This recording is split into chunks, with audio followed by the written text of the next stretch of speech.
Assalamualaikum. Hai semua, apa kabar? How are you today? Hari ini kita akan bahas mengenai conditional sentence. Apa itu conditional sentence? Kita lihat sama-sama yuk. Jadi conditional sentence itu pada intinya adalah kalimat pengandaian, dan kenyataannya biasanya berbeda dengan pengandaiannya. Dalam kondisional ini sebenarnya ada 3 tipe, 1, 2, dan 3. Tapi kali ini kita akan bicarakan mengenai tipe 2 dan 3 saja, karena ini yang sering digunakan dan dipakai.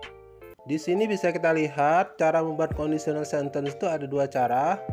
Yang pertama menggunakan kata if, yang kedua menggunakan kata wish. Oke. Mari kita lihat conditional sentence yang menggunakan kata if. If di sini berarti jika. Nah, dalam tabel ini bisa kita lihat pola kalimat kondisional yang menggunakan if tipe kedua. Itu yang berwarna kuning, kita bisa perhatikan sama-sama, itu adalah pola kalimatnya ya. If clause, main clause. Kemudian di sebelahnya ada in fact atau kenyataan sebenarnya atau pengertian yang sebenarnya. In fact ini berbeda bentuk dan arti dengan kondisionalnya ya, perlu diperhatikan. Kondisionalnya menggunakan simple past, maka in fact-nya menjadi simple present. Kondisionalnya dalam bentuk positif, maka in fact-nya menjadi negatif. Kita lihat contoh pertama, misalnya if I had much money, I would share some to the poor people.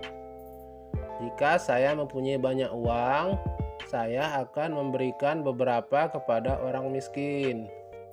Nah, in fact-nya atau kenyataan sebenarnya adalah menjadi I don't have much money, so I don't share to the poor people. Saya tidak mempunyai banyak uang, jadi saya tidak memberikan kepada orang-orang miskin. Bila kondisionalnya positif, maka in fact-nya negatif. Bila kondisional negatif, maka in fact-nya positif. Kemudian in fact itu menggunakan simple past. Pada bagian ini kita perhatikan contoh yang lain. Nomor 1 misalnya, if I were you, I would follow the competition. Kita lihat if I were you, di situ I-nya menggunakan were ya, berbeda dengan kalimat biasa yang menggunakan I am. Di sini menjadi I were. Perhatikan, diingat ya. Yuk, mari kita simak arti dari contohnya sama-sama. If I were you, I would follow the competition.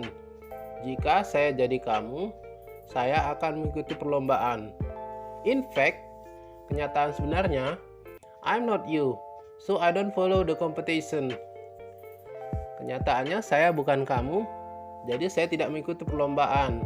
Bisa kita lihat ya, pada kenyataannya memang berbeda dengan pengandaiannya ya. Harap kita perhatikan benar-benar, harap kita ingat ya. Oke, di tabel ini kita lihat pola kalimat kondisional yang menggunakan if untuk tipe ketiga. Yang berwarna kuning kita lihat ya. Ini adalah pola kalimatnya if clause, main clause. Kemudian di sebelahnya ada in fact. Kita lihat contohnya, misalnya if I had bought that laptop, I would have typed the letters easily. Jika saya telah membeli laptop itu, saya akan mengetik surat-surat dengan mudah. Nah, in fact atau kenyataannya menjadi I didn't buy that laptop, so I couldn't type the letters easily. Saya tidak membeli laptop itu, jadi saya tidak bisa mengetik surat dengan mudah. Di sini untuk tipe ketiga ini ya, in fact-nya menjadi bentuk simple past. Kemudian apabila kondisionalnya dalam bentuk positif, maka in fact-nya menjadi negatif. Sebaliknya, apabila kondisionalnya negatif, maka in fact-nya menjadi positif. Lanjut, kita ke contoh yang lain, oke? If we had made the best preparation, we would have got the best performance in this singing contest. Jika kita telah membuat persiapan terbaik, kita akan mendapatkan penampilan terbaik dalam perlombaan menyanyi ini. In fact, we didn't make the best preparations, so we didn't get the best performance in the singing contest. Kenyataannya, kita tidak membuat persiapan terbaik, jadi kita tidak mendapatkan penampilan terbaik dalam lomba menyanyi ini. Oke, demikianlah penjelasan mengenai conditional sentence yang menggunakan kata if. Selanjutnya kita akan menjelaskan mengenai conditional sentence yang menggunakan kata wish. Kata wish artinya adalah ingin. Ya, pada tabel ini kita lihat pola kalimat kondisional yang menggunakan wish untuk tipe kedua ya. Pada kata-kata yang berwarna kuning itu bisa kita lihat adalah pola kalimatnya ya. Subject plus wish, kemudian subject plus verb to plus object plus adverb. Di sebelahnya ada in fact kenyataannya.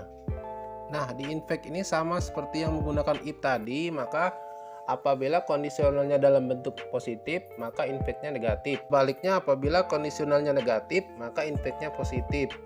Kemudian dalam tipe kedua ini in fact-nya menggunakan simple present. Ya, kita lihat ya contohnya. I wish I were you. Saya ingin saya adalah kamu. In fact, I'm not you. Nyataannya saya bukan kamu. Well, di bagian ini kita akan lihat pola kalimat kondisional yang menggunakan wish untuk tipe ketiga. Bisa kita lihat di huruf-huruf yang berwarna kuning ya. Subject plus wish, kemudian subject plus had plus verb 3 plus object plus adverb. Untuk in fact-nya, kalau kondisionalnya dalam bentuk positif, maka in fact-nya negatif. Sebaliknya, kalau kondisionalnya negatif, maka in fact-nya positif. Kemudian dalam in fact-nya ini kita menggunakan simple past. Kita ambil contoh yang paling bawah ya. I wish I had not worked in this office. Saya ingin saya tidak bekerja di kantor ini. Nah, in fact-nya menjadi I work in this office. Saya bekerja di kantor ini. Contoh yang lain bisa kita lihat. I wish I had got new motorcycle. Saya ingin saya telah mempunyai sepeda motor. In fact, I did not get new motorcycle. Pada kenyataannya, saya tidak mendapatkan sepeda motor yang baru. Demikianlah, semoga bermanfaat. See you next time. Bye bye. Assalamualaikum warahmatullahi wabarakatuh.